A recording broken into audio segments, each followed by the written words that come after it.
اسمعيني بقى عشان هتقومي دلوقتي وتعمليها. شايفين الجمال؟ شايفين؟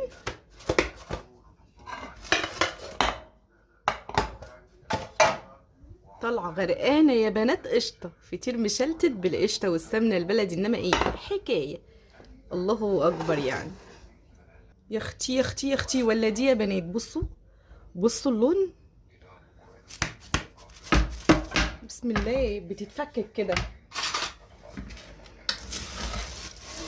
سامعين؟ الله الله الله. يا لهوي على صوت القرمشه والتوريقه.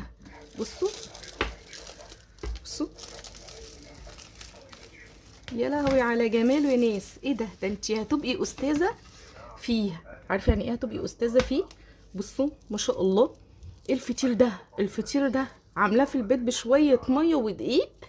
يا سلام يا ناس يا سلام، حاجه كده سكر. بصوا بصوا ايديا بقى على الوش بقى منغنغها كده بعد ما خلصنا السوا بالسمنه البلدي. بصوا يا بنات الريحه بتاعته فظيعه، مش بياخد وقت خالص. اسهل حاجه ممكن تعمليها في البيت هي الفطير المشلتت اصلا.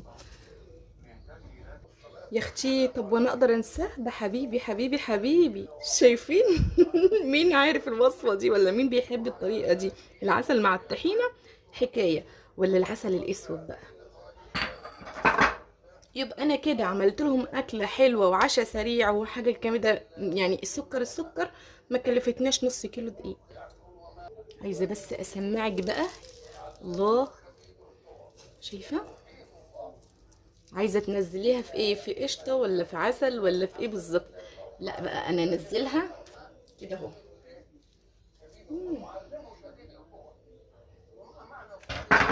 اوعي تشتري الفطير المشلتت من بره، ده انت بنص كيلو دقيق هتعملي احلى فطيرتين واحلى عشاء.